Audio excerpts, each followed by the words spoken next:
애터미 사업에서 성공할 수 있는 객관적 조건은 전부 갖추어져 있습니다. 객관적 조건이라는 게 다른 거 아니에요. 아이템 구성하고 아이템의 퀄리티, 품질과 가격, 그리고 보상 플랜 및 마케팅입니다. 요것만 잘 갖추어지면 그건 객관적 조건을 갖추어 놓은 거예요. 그런데 그런 객관적 조건만 갖추어져 있다고 해서 부자가 되는 건 아니에요.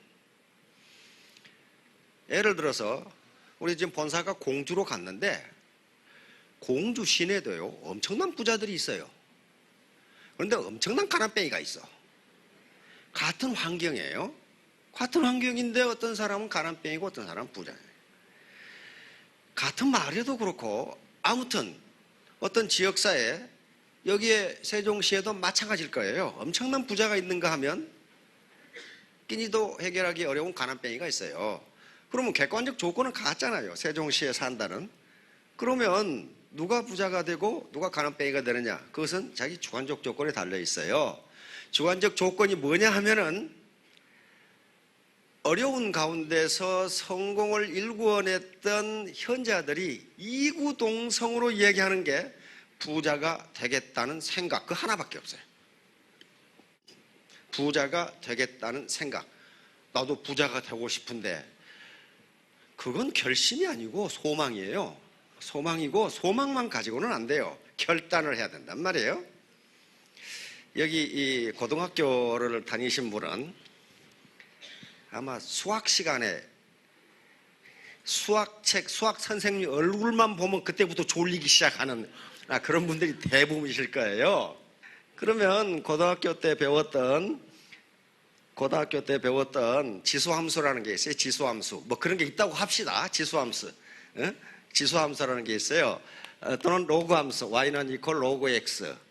이게 벌써 졸리기 시작하죠, 이제. 그런 거 모르셔도 되고, 이게 이렇게 됩니다.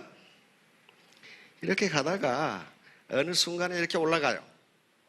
올라가다가 여기서 이렇게 꺾여 이렇게 생긴 함수가 있어요. 이게 애터미 사업하고 똑같아요. 여기 애터미 사업의 점근선 이쪽으로 계속 접근해요. 이걸 뚫고 지나가지를 못하게 이렇게 돼 있어요. 마케팅 시스템이. 이게 얼마냐 하면 이게 5천만 원이에요. 이게 5천만 원이에요. 그러니까 지금 앞에 아침에 리더들 쑥 나오셨죠? 이게 지금 현재 연봉 한 2억에서 8억까지 있거든요. 그러니까 여기 계시는 분들이 3년 뒤에 지금부터 내가 반드시 성공해야 되겠다고 결심을 하신 분들은 3년 후에 여기 올라오신다 그 말이에요. 왜냐하면 이 사람들이 더 이상 소득이 올라가질 않아요. 소득이 올라가지를 않으니까 나누어주는 파이는 35% 법적으로 딱 정해져 있는데 여기 계시는 분들이 열심히 뛰면서 소득은 더 이상 올라가지 않으니까 어디로 가겠어요? 밑으로 간단 말이에요. 그렇게 돼 있어요. 그런데 여기까지 보세요. 여기까지가 제일 어려워요. 수당이 안 나와. 수당이 안 나와요. 여기가 오토 판매사예요. 오토 판매사가 여기까지 가는데 그런데 티핑 포인트라는 게 있습니다. 티핑 포인트. 우리말로는 임계점이라고도 하고 임계점, 또는 임계량, 임계상황 이렇게 이야기하는데 어떤 물리 현상이 갑자기 바뀌는 순간을 티핑 포인트라고 그래요. 예를 들면 자전거를 타고 언덕을 올라가요. 그런데 언덕을 올라갈 때까지는 어떻게 됩니까? 계속 힘들게 올라가야 되는데 일정 언덕 꼭대기에 올라가면 가만히 있어도 내려가요. 이게 티핑 포인트예요. 어떤 물리 현상이 갑자기 변해요. 갑자기 변하는 시기가 있어요. 이게 자연 법칙이고 자연 현상이에요. 예를 들면 일기압에서 물을 끓이는데 99도까지는 끓질 않습니다. 0도에서 99도 올라갈 때까지는요 물이 끓지를 않아요. 거기서 1도가 올라가면 끓어요. 이 1도가 뭐예요? 이게 티핑 포인트예요. 딱 그 순간에 끓어요. 그러면 여기까지 판매사까지 가는데 이렇게 시간이 오래 걸리는 것은 지금 물을 0도에서 100도까지 올리려고 99도 갈 때까지는 그렇지 않는다 그런 말이에요. 그런데 통상 어디에서 그만두냐 하면 여기서 그만둬. 여기서 아이고 안 되네. 아이고 안 되네. 아이고 안 되네. 그러면서 그만둬. 이걸 에디슨이 이야기한 거예요. 에디슨이 뭐라고 그랬냐면은 사람들은 포기했을 때 그가 얼마나 성공에 가까이 있는지를 알지 못한다. 가까이 갔는데 포기해버려. 그러면은 여기서 이제 얘기가 티핑 포인트니까 오토 판매사가 되면은 이게 자기 힘으로는 절대 안 돼요. 밑에 소비자 군단, 밑에 파트너들이 밀어 올리는 거예요.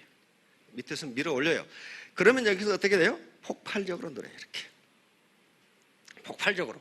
그리고 그러다가 이제 샤오른 스타쯤 되면은 여기서부터는 어떻게 돼요? 다시 티핑 포인트가 다시 시작돼요. 여기까지는 어떻습니까? 기울기가 매우 급한데 여기서는 다시 이렇게 스무스하게 이쪽으로 와요. 갑자기 올라가는 게 아니에요. 이제 후회가 되시죠. 고등학교 때 수학 좀 잘할 걸. 근데 못 해도 돼, 못 해도 돼, 못 해도 돼 이렇게 돼요. 이렇게 이게 자연 법칙이에요. 수학은요 절대로 거짓말을 하지 않아요. 절대로. 자, 그래서 이제 그러면 강의 다 끝났네. 나는 2014년에 반드시 성공해야지. 그거 하면 강의 다 끝난 거예요. 왜냐하면 객관적 조건은 갖춰져 있으니까 주관적 조건, 나의 결심, 이것만 남아있어요. 그러니까 객관적 조건은 갖춰져 있으니 내가 부자가 되겠다고 하는 생각만 하면 된다. 자, 이제 공생입니다. 공생, 문자 그대로 심바이오시스 함께 살아간다.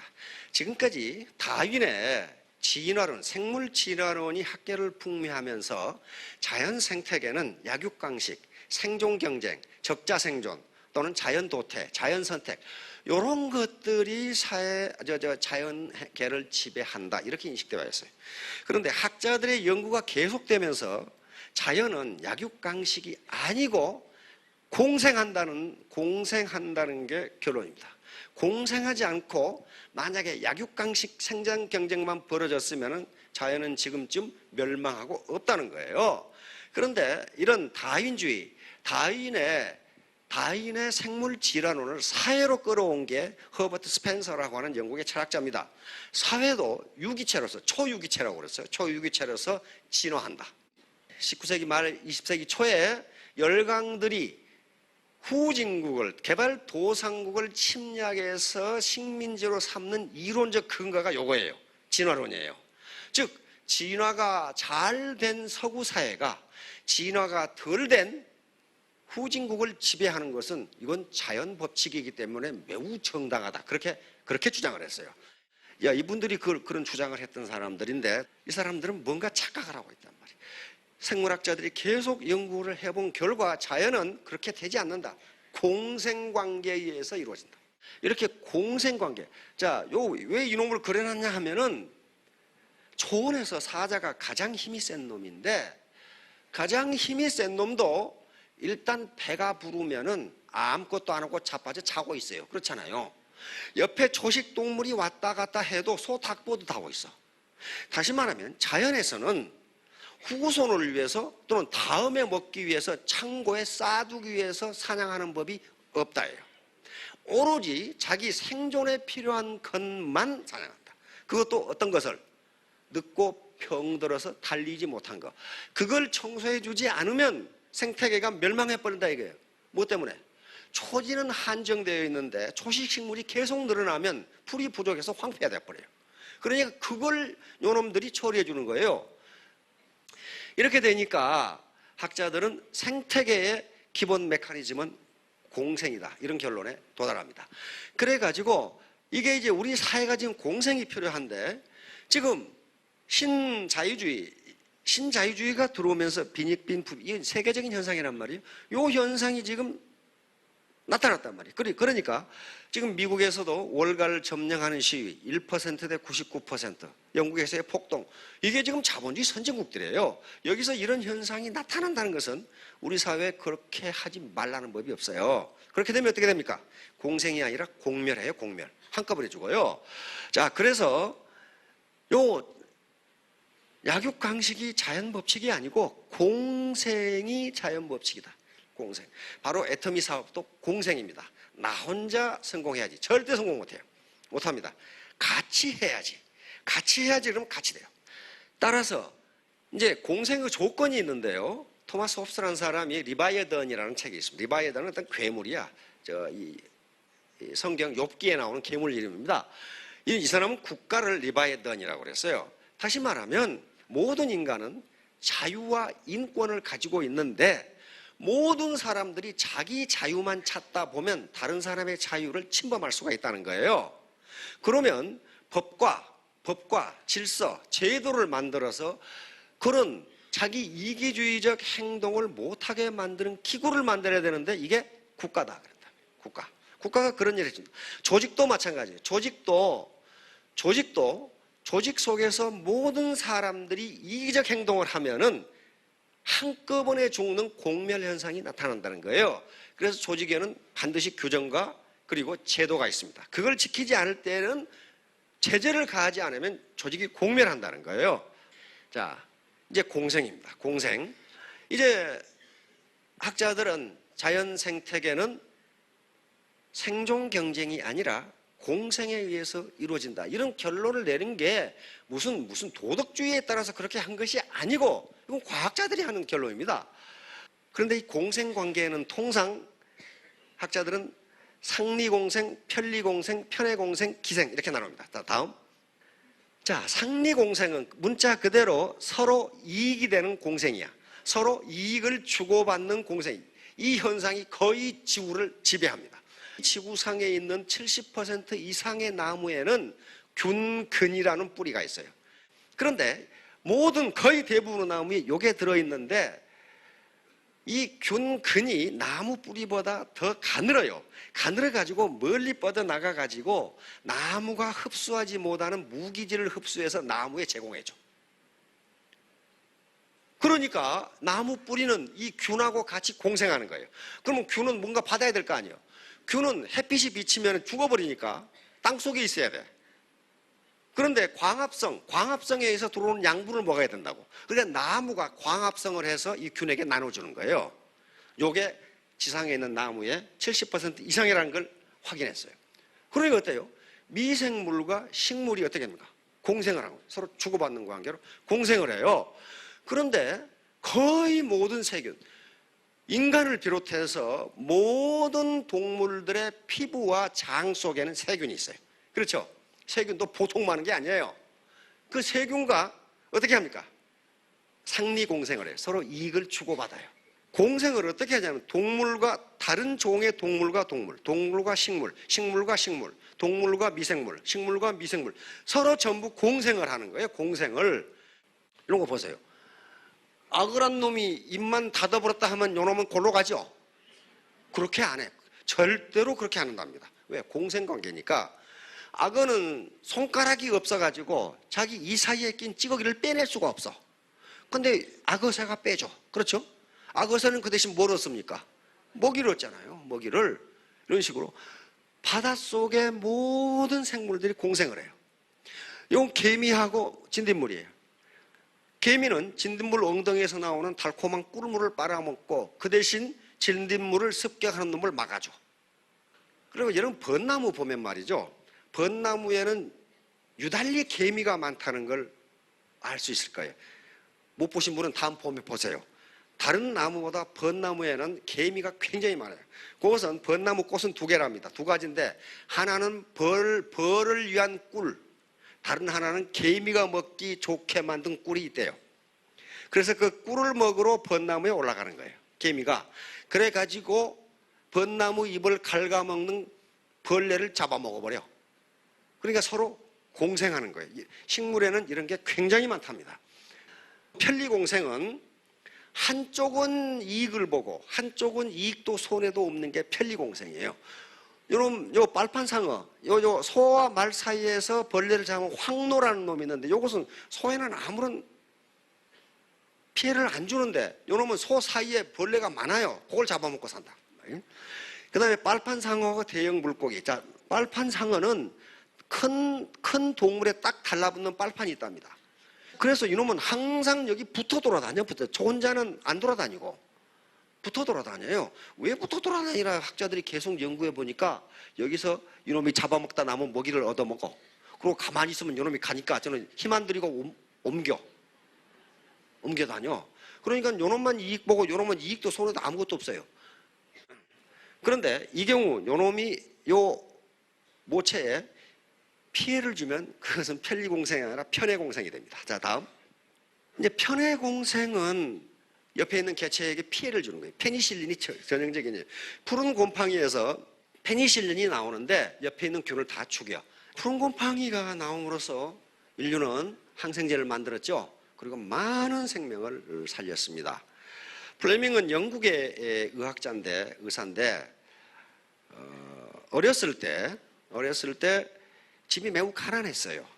처칠은 매우 부자였고, 근데 한 동네에서 아마 살았답니다.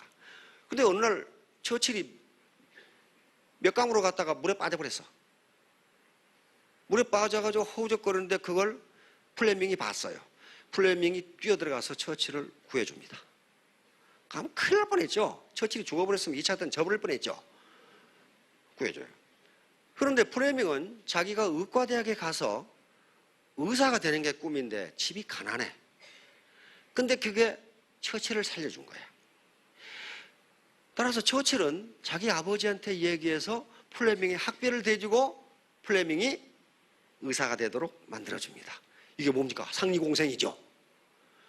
그런데 2차 대전 때 다시 처칠이 대영제국의 수상이 돼가지고 2차 대전을 지휘하는데 폐렴에 걸렸어. 그때 폐렴 걸리면 100% 사망이에요. 100% 사망이에요. 그런데 자기가 돈을 대줘서 의과대학에 보낸 플레밍이 페니실린을 만들어낸 거야. 그래서 처칠을 살렸어요. 이게 상리공생이에요. 덕을 베풀면 나에게 돌아온다. 그거 만약에 처칠이 요게 알렉산더 플레밍 의과대학에 안 보냈으면 처칠 죽어요. 그 당시 폐렴을 못 고치거든. 페니실린 항생제가 있어야 되는데 항생제 처음으로 만들었거든.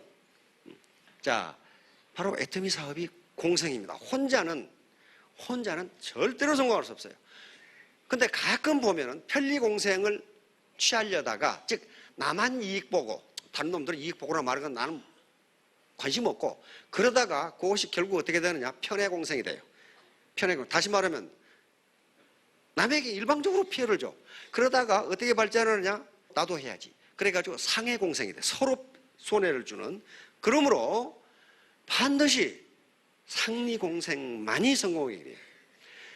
자기 여기서 아까쯤에 로그 지수함수에서 밑에서 파트너들이 받아 올려준다. 그 말은 무슨 말이에요? 파트너가 성공해 간다. 그 말 아니에요. 파트너가 성공해 가면 자기는 밀려 올라가는 거예요. 밀려 올라가는 거예요. 자, 그래서 요 상리공생만이 성공의 길이다. 자, 다음. 자, 상해공생을 유발하는 행위. 요런 행위들을 해요. 상해공생. 다시 말하면 나만 이익 보고 그냥 말겠다라고 하는데, 그러면 다른 사람이 가만히 있느냐 이거야. 그러면 나도 그렇게 하겠다. 그렇게 되면 서로 피해를 보는, 해를 주는, 그렇게 된다. 바로 상호 갈등과 분쟁, 배팅과 물건 사재기, 이런 것들이에요. 이런 것들은 상해공생이 됩니다. 다시 말하면 회사의 규정을 위반하고 나만 이익을 보겠다고 하는 그 행위가 결과적으로 자기도 죽는 행위가 된다. 자, 그러면 이제 상해공생을 방지를 해야 되는데, 우리 애터미의 특징은요, 세계 어느 다단계 이 네트워크 마케팅과 다른 특징이 진입비가 없다는 거예요. 자기가 사업을 하고 싶으면 하고, 회원이 되고 싶으면 되고, 말고 싶으면 말고, 비용 부담이 없기 때문에 진입 자유가 있어요. 프리 엔트리예요. 자유로 들어오기 때문에 각양각색의 사고방식과 경력을 가진 사람이 들어와요. 그래서 여기에 엄격한 룰을 적용하지 않으면요, 잘못하면 상해공생이 될 가능성이 있습니다. 그래서 적용하는 원칙이 티포텟이에요. 티포텟은 영어로 과거 냉전 시대에 국제 정치학에서 가장 많이 쓰는 방법입니다. 지금 이스라엘이 쓰고 있는 방법이에요. 우리는 탁 친다 그러는데 미국 사람들은 틱 친다 그래요. 그러니까 상대방이 치면은 나도 친다 그런 말이에요. 근데 여기에 네 가지 원칙이 있습니다.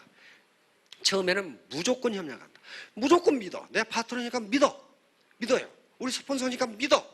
그런데 배반을 해. 배반을 한다는 것은 규정을 위반을 해. 야, 너 배팅 쳐. 이러는 경우 반드시 응징한다. 이건요, 100만 번의 프로그램을 돌려가지고 미국에서 엑셀러드 교수라는 분이 실험을 해봤어요. 실험을 해봤더니 이 방법이 가장 좋다요. 이 방법이 가장 좋다. 상대방이 규칙을 위반하자마자 응징을 가야 해요. 그래서 야, 이건 너무하지 않느냐. 그래서 2번까지는 봐주자. 2번까지는 봐주자 그랬더니 나중에 조직이 망하더라는 거야. 꼭 2번씩 위반을 해. 그런 사람이 있어요. 그러니까 응징을 안 하니까 어떤 현상이 빚어지느냐. 신사적으로 사업을 한 사람들이 손해를 보더라. 그럽니다. 계속 속여서 다른 사람에게 피해를 줘. 그 다음에 반성하는 경우 즉각 용서한다. 계속적으로 제재를 가하지 않는다. 그 다음에 그런 사람에게 자신의 행동 원칙을 상대방이 명확하게 알도록 해준다. 내 원칙은 이거야. 내 원칙은 이거야. 당신 나에게 부당한 지시를 하지 마. 그 다음에 당신 나에게 부당한 요구를 하지 마. 내 원칙은 이거야. 분명하게 알게 해줘야 다음에 안 해요. 그런 짓은 안 해. 예. 사람이 이게 물에 물 탔는데 술에 술 탔는데 물러 터져 있으면 안 된단 말이에요. 그걸 이용하는 사람이 있다. 이용하는. 그래서 이 티포텟은 반드시 회사에서 적용하려고 합니다. 위반했는데 내버려두면 그 사람이 다음에 또 위반해요. 다른 사람이 피해를 줘. 네가 규칙을 어기면 나는 그대로 넘어가지 않겠다.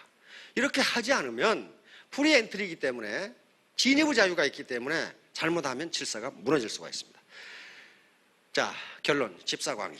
집사광의는 여러 사람의, 많은 사람들의 뜻을 한데 모아서 이익을 더 크게 한다. 이게 애터미 사업이에요. 많은 사람의 뜻을 모아서 이익을 더 크게 한다. 이 말은 제갈량이 한 얘기입니다. 삼국시대에 총나라의 성상이었던 명재상이었던 제갈량이 한 말이에요. 제갈량은 정말 신출귀몰 그리고 신기묘산이라고 이야기를 합니다. 그런데 이런 분도 결코 혼자 의사결정을 하지 않았다. 많은 사람의 의견을 듣고 의사결정을 했다. 그런데 어떤 일이 벌어졌냐면은 여기에 화동이라는 하급 관리가 이게 승상에게, 지금은 총리입니다. 승상에게 당신의 정책이 잘못되었다고 계속 건의를 했어요. 그런데 제갈량은 그 사람을 나무라거나 질책하지 않고 표창을 줬어요. 글을 써서. 당신 같은 사람이 필요하단 말이에요. 그래가지고 누구든지 많은 의견을 나한테 제시해. 나라고 해서 완벽할 수가 없다. 그렇게 해서 제갈량이 존경을 받는 겁니다. 그래서 이 집사광익을 하면 이게 바로 못난 갓바치 셋이 제갈량을 이긴다는 얘기예요. 아무리 제갈량 보기에는 우습게 생긴 사람들이지만은 그 사람들의 의견이 옳을 수가 있다는 거예요. 그래서 이렇게 하면 소득이 기하급수적으로 늘어납니다. 만약에 혼자 뛰면은 자기만 똑똑하다고 혼자 뛰면은 산술급수적으로 늘어나다가 금방 끝나요. 금방 끝납니다. 자, 마지막으로 계산을 한번 해봅시다. 수학으로 시작했으니까 수학으로. 1년 내내 내가 열심히 뛰면은 수당 20만 원 받을 수 있어요, 없어요? 받을 수 있죠. 나는 1년 내내 열심히 뛰어도 20만 원도 못 받을 것 같다. 그분은 우리가 도와줘야 할 대상이죠. 도와줘야 할 대상이니까 20만 원 받습니다. 그렇죠? 20만 원이에요. 1년 내내 열심히 뛰어. 근데 바이너리는 승수배, 기하급수로 사람이 늘어납니다. 여기 나 혼자가 있고 둘이 되죠? 요 사람도 열심히 뛰죠? 요 사람도 열심히 뛰죠? 요 사람도 열심히 뛰죠? 자기가 열심히 뛰면 밑에서 열심히 뛰게 돼 있어요. 이렇게 뛰죠? 열심히 뛰죠? 자, 이게 2의 몇 승입니까? 2의 0승이죠? 2의 0승이고, 여기는 2의 1승이고, 여건 2의 2승이고, 이것은 2의 3승이고, 이렇습니다. 이게 기하급수예요. 기하급수. 그러면 내가 지금 금년에 열심히 뛰어서 여기서 약간 이리 와가지고 여기 왔어요. 그러면 이게 기하급수로 늘어나니까 다음 다음 해에는 얼마가 됩니까? 다음 해에도 그렇게 뛰었어. 40만. 2년 됐는데 40만 원. 에이고 그만두자. 그러면 여기서 끝나는 거죠. 3년 되면 어떻게 됩니까? 80만 원. 4년 되면 160. 이거 못 먹고 살죠. 5년 되면 이제 겨우 차비 나오죠. 근데 이때 끝내. 통상 이때 끝내요. 6년 되면 640. 7년 되면 1280. 기하급수는요, 시간이 지날수록 커져요. 시간이, 처음에는 잘 안 나타나요, 기하급수는. 8년 되면 2560. 9년 되면, 되죠? 9년, 참으실 수 있죠? 참으실 수 있죠, 9년. 아니, 최소 잡은 거예요. 1년 내내 뛰었더니 20만 원이다. 그렇게 잡은 거예요. 여기 계신 분들은 3년 만에 이걸 해냈거든? 왜냐하면 24시간 뛰었으니까. 24시간 뛰었으니까 그렇게 된단 말이에요. 이건 뭘 기준으로 한 거냐 하면은, 사이드 잡으로 하는 경우, 부업으로 하는 경우 이렇다. 부업으로 하는 경우에 또 이렇단 말이에요. 이렇게 돼요. 그러니까 9년 만에 어디에 올라와요? 아까쯤에 여기 올라오는 거예요, 이게. 그런데 어디서 끝내냐 하면은, 이거 안 되네. 그러면서 여기서 끝내. 예. 그게 안 되지. 기하급수도 시간이 지날수록 그 사이즈가 커집니다.